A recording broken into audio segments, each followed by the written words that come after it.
चलिए, तो last last point हमने क्या किया था कि क्या कहता कि distribution of pteridophyte is restricted to few geographical area, यही बताया था। चलिए, फिर रीजन मैंने बता दिया था कि ये इसके ये रीजन है, दो रीजन है कि टेरिडोफाइट को वाटर चाहिए फर्टिलाइजेशन के लिए और प्लस गेमिटोफाइट को रेस्ट्रिक्टिव कंडीशन चाहिए, कूल डैम मॉइस्ट प्लेस। ठीक है, चलिए ना, नेक्स्ट पॉइंट लिखिए। In pteridophyte sex organ is multicellular and jacketed.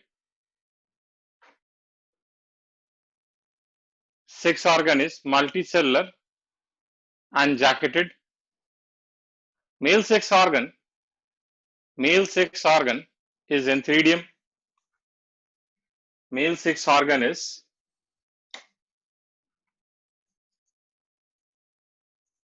antheridium and female sex organ is archegonium.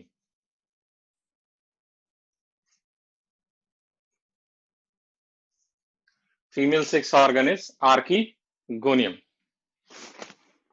ठीक है, बाकी बहुत डिटेल में इसके बारे में हमें नहीं जानना है, तो हम इसमें दिमाग नहीं लगाएंगे। भाई फर्टिलाइजेशन में वाटर चाहिए तो मैं आपको बता चुका हूँ। ठीक है ना, नेक्स्ट जो टॉपिक है टेरिडोफाइट का, बहुत इंपॉर्टेंट है एग्जाम पॉइंट ऑफ व्यू से, नीट के पॉइंट ऑफ व्यू से भी, plus school exam point of view से भी। अगर स्कूल का एग्जाम होगा तो उससे भी, उसमें भी इससे क्वेश्चन आएगा। ठीक है, तो नेक्स्ट हेडिंग लिखिए,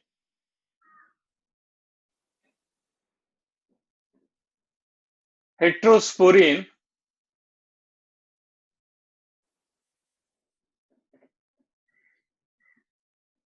pteridophytes. Next heading is heterosporous pteridophytes. इसका मतलब क्या है पहले समझ लीजिए, फिर इसको हम लोग करेंगे। देखिए, जनरली जो टेरिडोफाइट्स होते हैं दे आर होमोस्पोरस। होमोस्पोरस का मतलब क्या होता है, they produce only one type of spore. ठीक है, they produces only one type of spore, but there are certain pteridophytes which produces two different types of spores, two different types of spores. ठीक है, that is microspore and megaspore. ठीक है, microspore जो है it develops into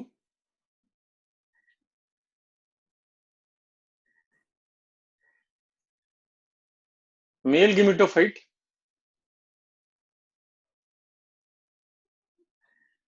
and megaspore develops into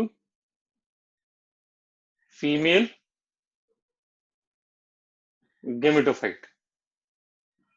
ठीक है, तो एक चीज यहां पे ध्यान रखना कि मैंने आपको इस चैप्टर में पहले बताया कि gametophyte of pteridophyte is referred as prothallus, मैंने आपको बताया था। लेकिन अगर वो हेट्रोस्पोरस है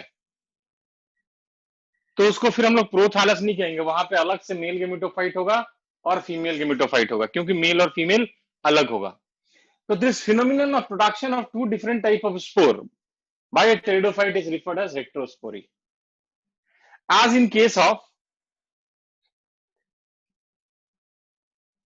Selaginella,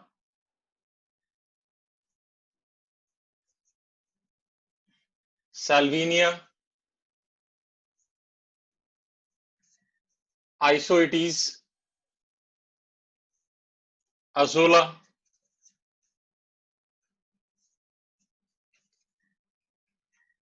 Marsilia, etc. ठीक है, तो write down, most of the pteridophytes are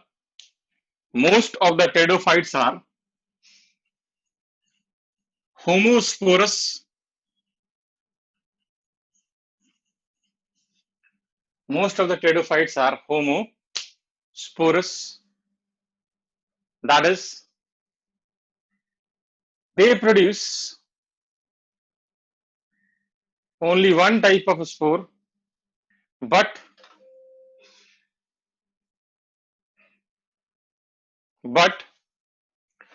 there are certain pteridophytes, but there are certain pteridophytes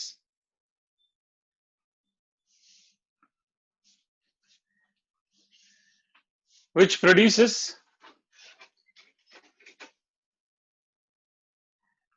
there are certain pteridophyte which produces two different types of spore.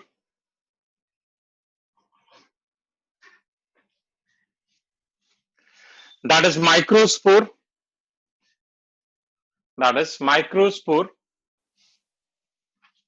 Which develops into male gametophyte.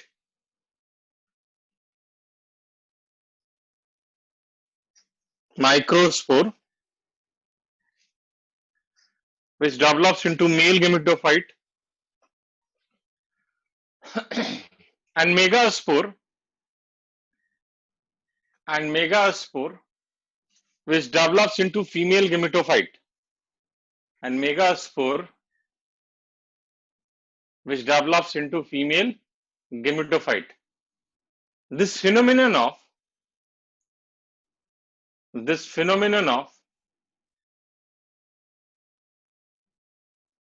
production of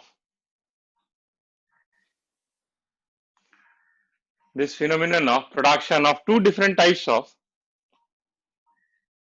spore,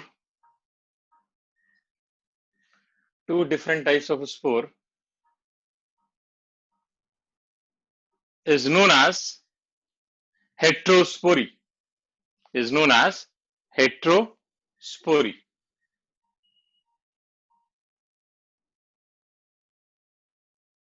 ठीक है, example लिख लीजिए, Selaginella, Salvinia, Isoetes, Azolla and Marsilea.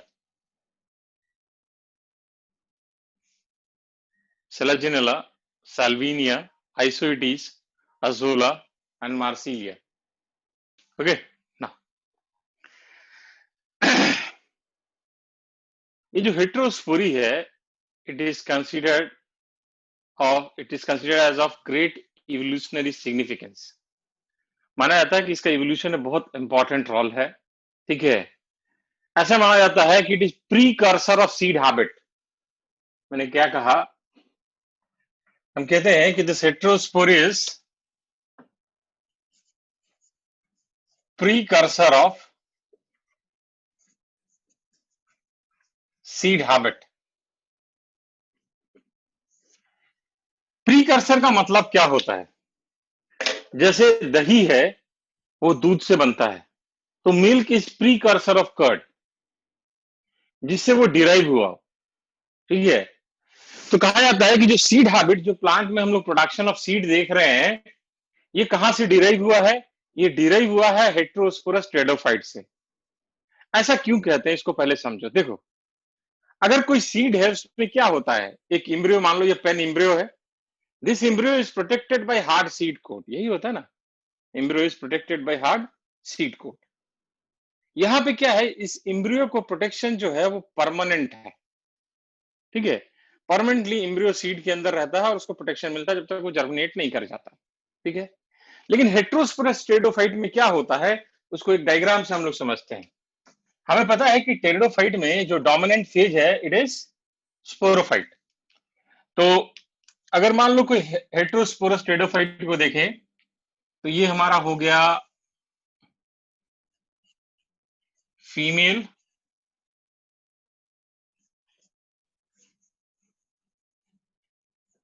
गेमेटो.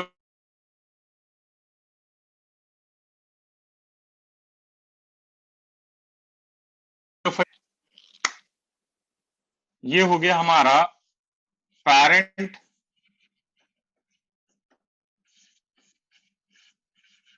Sporophyte.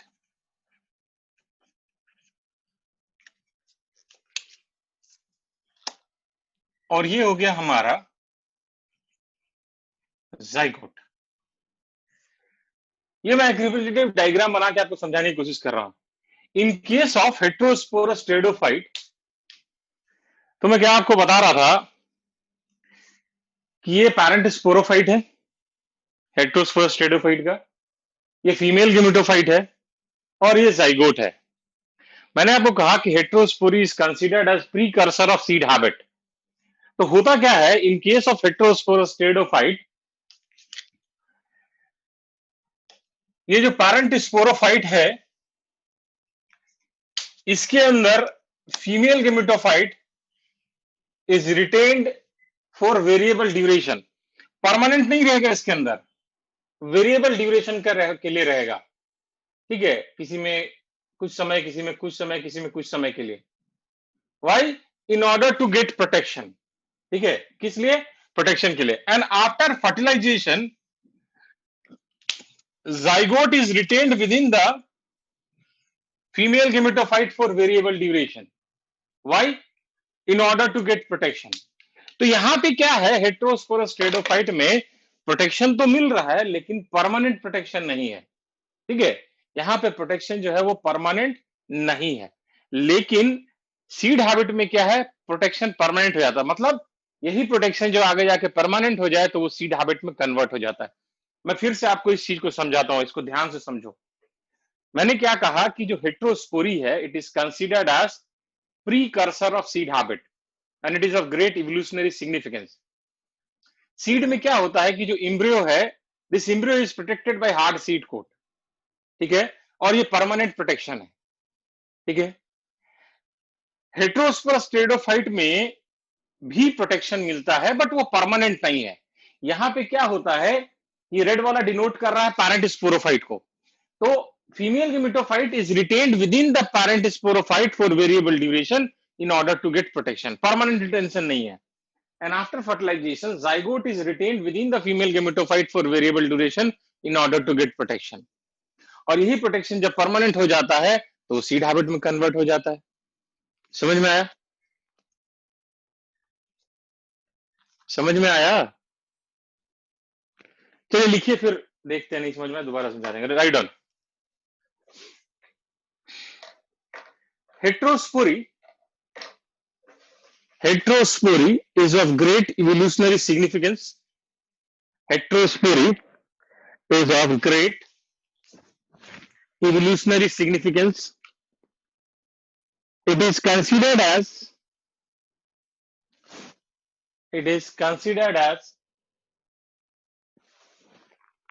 precursor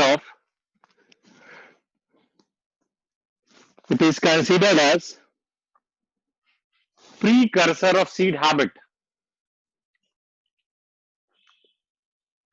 It is considered as precursor of seed habit because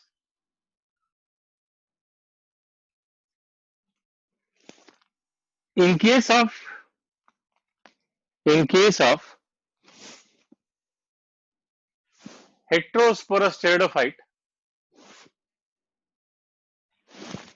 heterosporous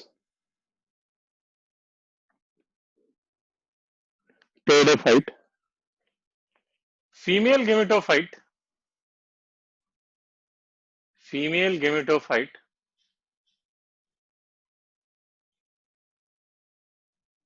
is retained within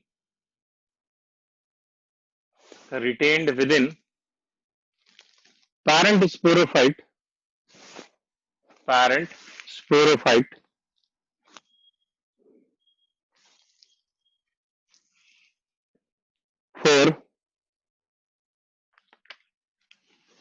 for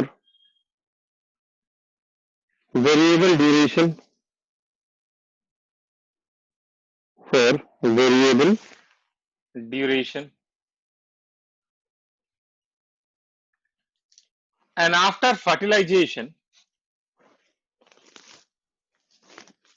and after fertilization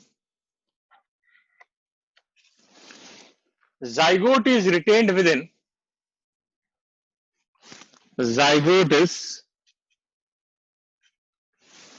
within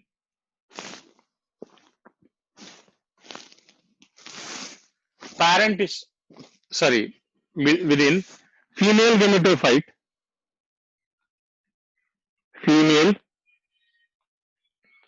gametophyte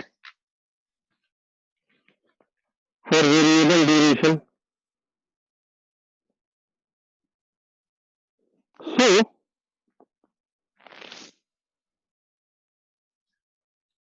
So in case of seed. So in case of seed, protection is permanent. Protection is permanent. Whereas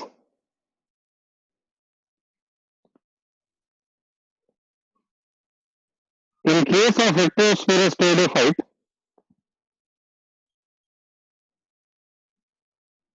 whereas in case of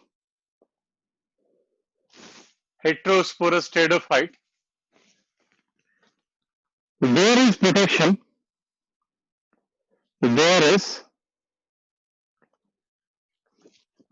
protection, but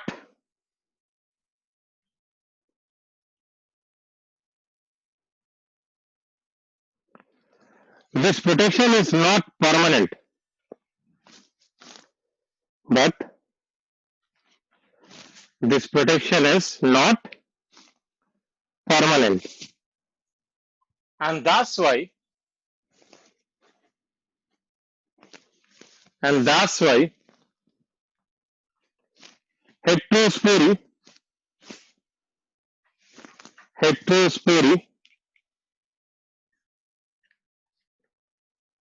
is considered as heterospory is considered as precursor of seed habit. Precursor of seed habit. ये diagram जल्दी से बना लीजिए. बन गया सबका? चलिए आगे बढ़ते हैं. Next heading is classification of pteridophyte. Next heading is classification of pteridophyte.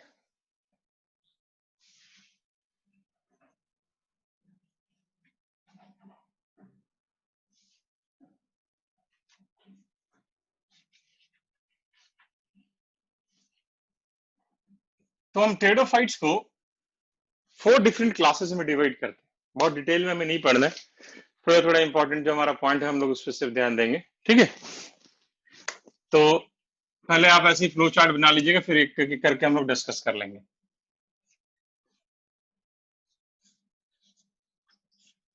साइलोप्सिडा example, Psilotum,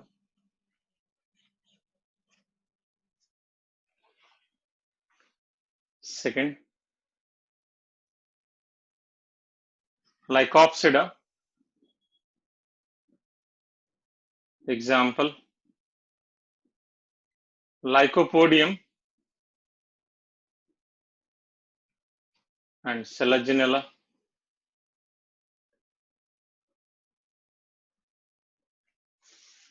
ठीक है, third स्फिनोप्सिडा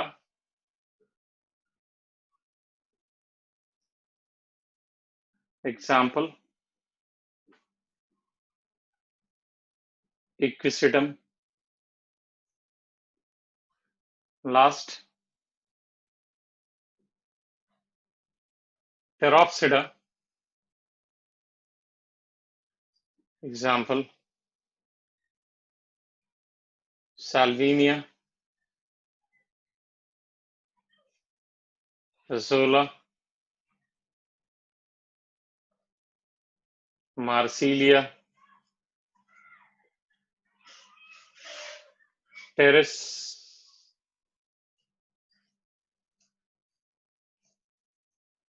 Adiantum.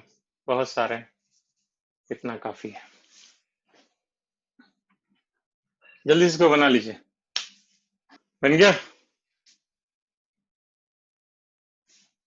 Terrace, PTERIS, PTERIS, terrace. P silent है. ओके, चलिए. तो स्टार्ट विथ सेलोप्सिडा. ठीक है, इसमें सिर्फ एक ही पॉइंट हमें जानना है. ठीक है, एक ही पॉइंट इंपॉर्टेंट. इसमें क्या होता है कि 3 स्पोरांजिया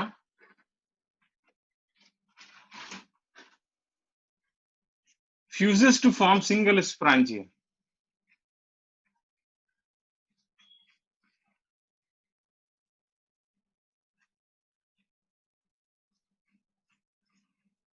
ठीक है, 3 स्पोरेंजिया आपस में फ्यूज करते हैं और सिंगल स्पोरेंजिया बनाते हैं, जिसको हम लोग कहते हैं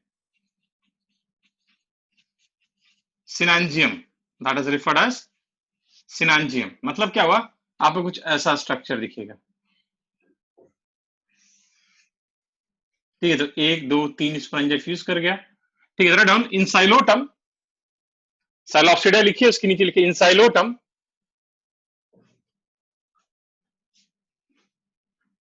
three sporangia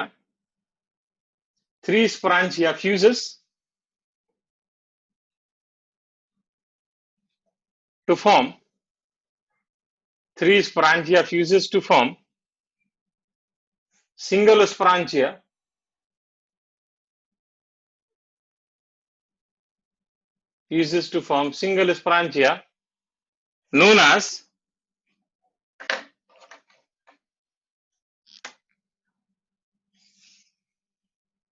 synangium. SYNANGIUM, synangium। ठीक है, नेक्स्ट लिखिए लाइकोप्सिडा। ठीक है, तो इसमें हमारे लिए लाइकोप्सिडा में हमारे लिए ये इंपॉर्टेंट है।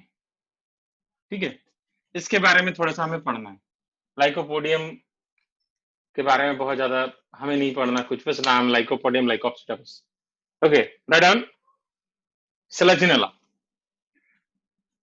It is a heterosporous pteridophyte. Selaginella, heading लिखिए Selaginella. It is A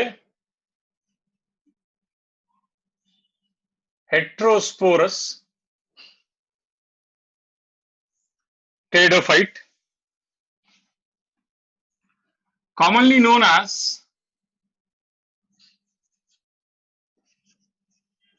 bird's nest moss or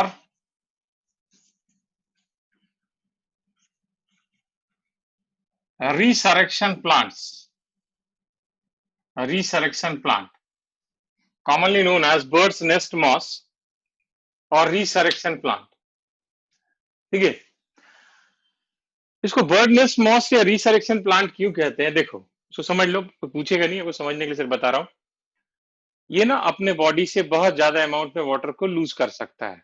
ठीक है, तो अपने बॉडी से बहुत ज्यादा अमाउंट में से वाटर लूज कर दिया तो क्या होगा, ये कॉइल कर जाता है।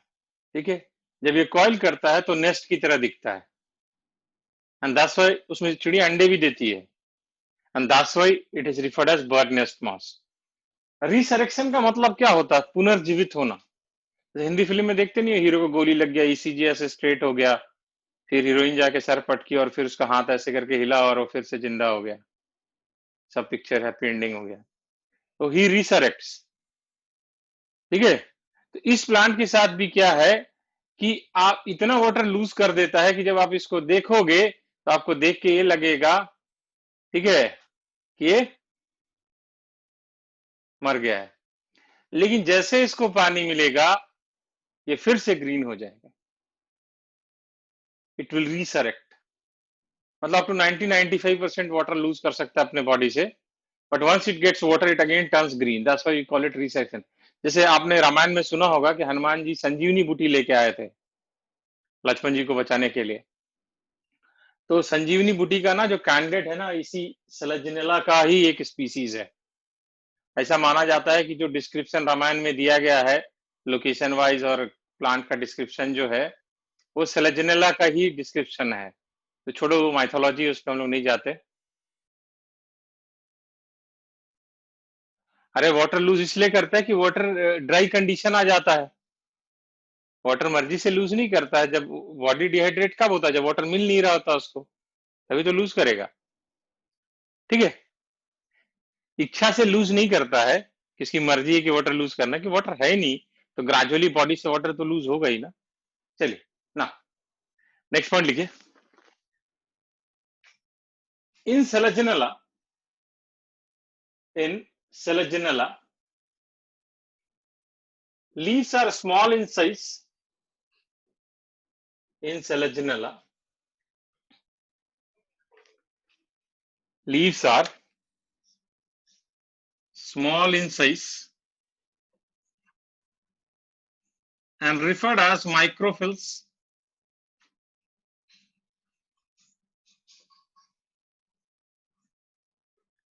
Referred as microphylls. ठीक है, नेक्स्ट पॉइंट, जब आप इसके लीफ के स्ट्रक्चर को देखोगे सेलेजिनेला के, ठीक है, जैसे मान लो ये सेलेजिनेला का लीफ है, मान लो आप ऐसे लीफ के स्ट्रक्चर को देखोगे तो आप क्या देखोगे कि इसके बेस पे एक टंग की तरह स्ट्रक्चर प्रेजेंट होगा, ठीक है, at the base of leaf.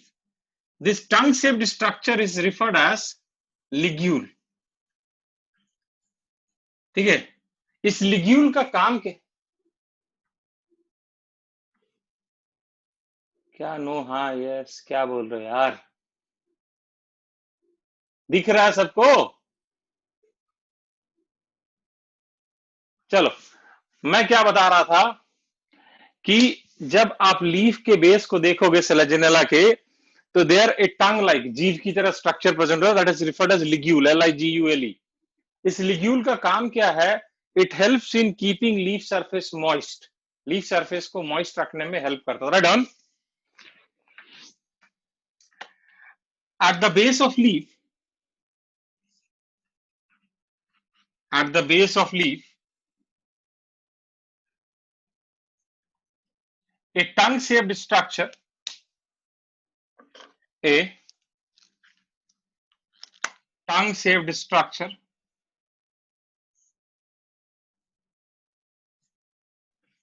is present, known as ligule,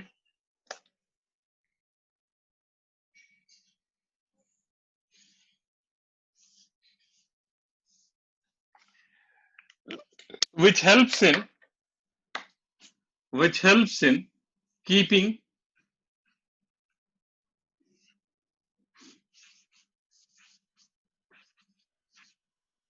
leaf surface, which helps in keeping leaf surface moist, which helps in keeping leaf surface moist. Leaf surface को moist रखने में ये help करता है. ठीक है ना. यहां पे ये जो रेड रेड आपको दिख रहा है, ये रूट है. ये ब्लू सा एक स्ट्रक्चर मैंने बनाया है, उसको मैंने लिखा है राइजोफोर. ठीक है, तो ये जो ऑर्गन है, ये जो राइजोफोर है, राइजोफोर को ऑर्गन सुई जेनरिस भी कहते हैं. ऑर्गन सुई जेनरिस. कुछ लोगों का ये मानना था क्योंकि ये स्टेम से अराइज हो रहा है सेलेजिनेला के, तो ये स्टेम है. ठीक है, कुछ लोगों का ये मानना था क्योंकि ये ग्रेविटी की तरफ ग्रो कर रहा है, ये रूट है. ठीक है, लेकिन एक साइंटिस्ट था जिसका नाम था बॉवर, BOWER. बॉवर ने इसको डिटेल में स्टडी किया, इसका मॉर्फोलॉजी, एनाटॉमी, ओरिजिन, एवरीथिंग. तो इसने देखा कि it is neither root nor shoot. It is an organ which has altogether independent origin and development. इसको रूट और स्टेम से कोई लेना देना नहीं है. एक ऐसा ऑर्गन है जिसका इंडिपेंडेंट ओरिजिन एंड डेवलपमेंट है. तो ऑर्गन सुई जनरिस का मतलब ही यही है, a structure having independent origin and development. और ये टर्म बॉवर ने ही दिया था. ठीक है, this term was given by Bower. Third term, in Selaginella,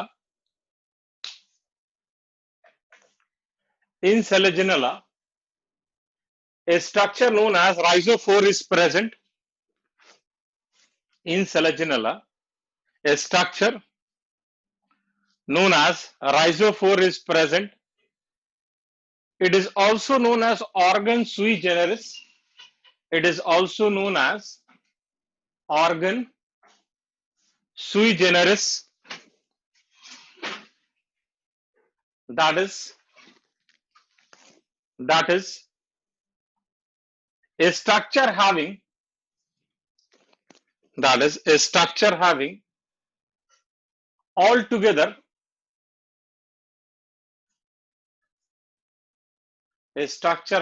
altogether independent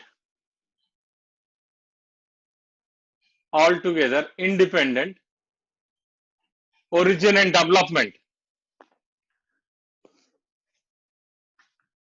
Origin and development. This term was coined by Bauer. This term was coined by Bauer, B-O-W-E-R. This term was coined by Bauer. Next point लिखिए. अगर आपको याद होगा तो मैंने आपको पहले ही बताया था कि in case of some pteridophytes, sporophyll organize themselves to form compact और large structure known as strobilus और कोन. ठीक है, तो यहाँ पे सेलेजिनेला में भी स्पोरोफिल जो है क्या बनाता है, स्ट्रोबिलस और cone. Write down. In Selaginella sporophyll organizes itself. Sporophyll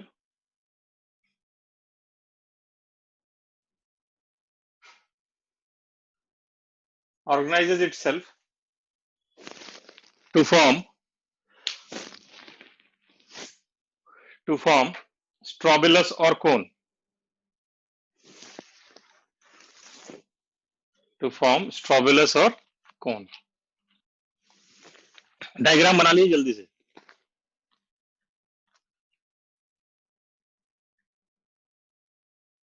जल्दी से डायग्राम बना लीजिए भाई लोग. बन गया? चलिए नेक्स्ट हेडिंग लिखिए.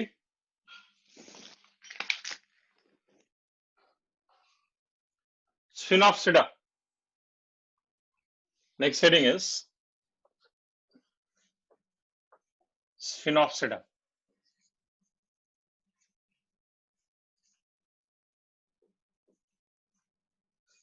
Example, Equisetum.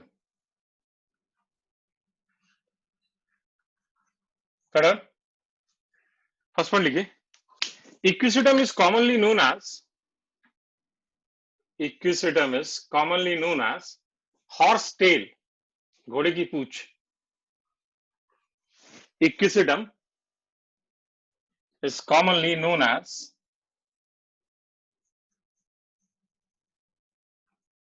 horse tail.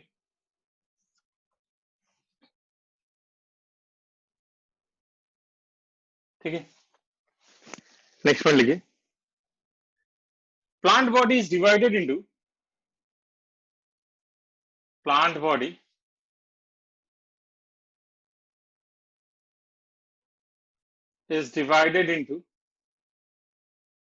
nodes and internodes. Plant body is divided into nodes and internodes. Next point लिखिए. At node,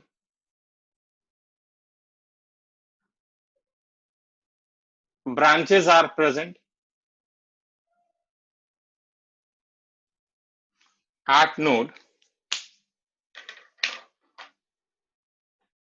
branches are present.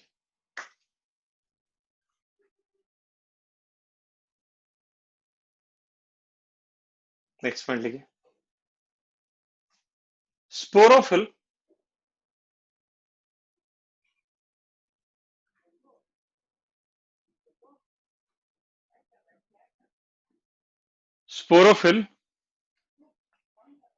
organizes itself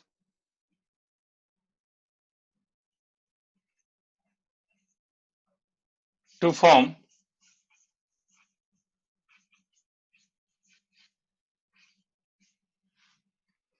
strobilus or cone.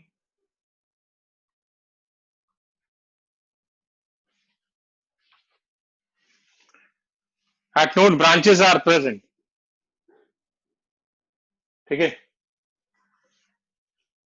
Sporophyll organizes itself. Rhizome जो है ना वो modified stem होता है, हम लोग morpho में पढ़ेंगे. ठीक है, स्टेम का मॉडिफिकेशन है. Plant body is divided into nodes and internode. Plant body is divided into nodes and internode.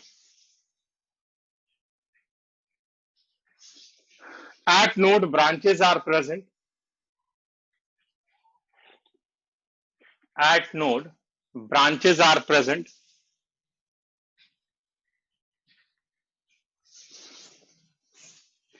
Next point लिखिए. Sporophyll organizes itself. Sporophyll organizes itself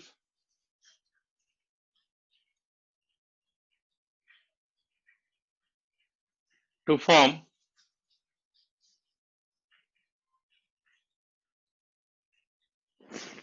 cone or strobilus.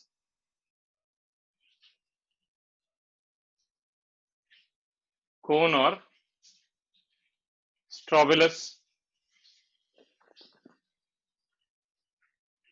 Next point लिखिए. Underground stem.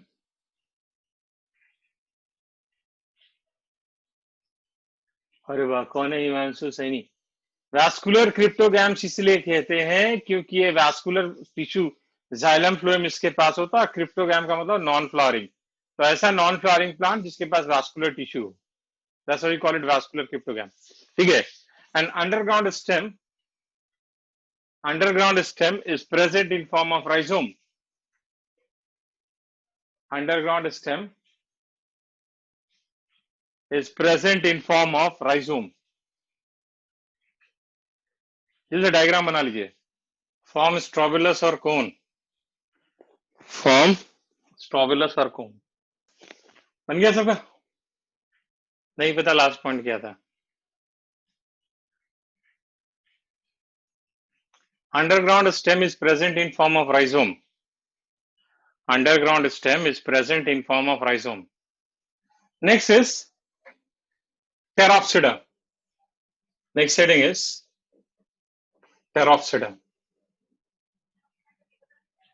First one लिखिए. Commonly known as ferns.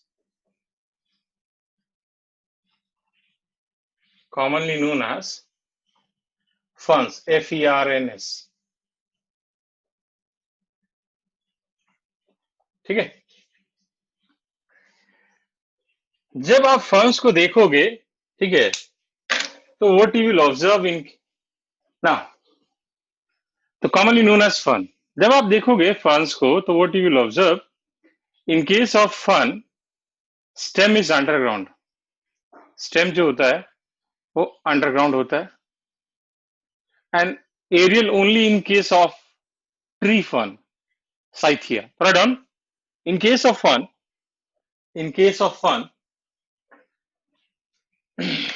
stem is underground. Stem is underground,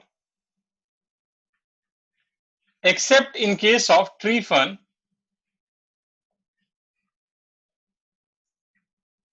Except in case of tree fern.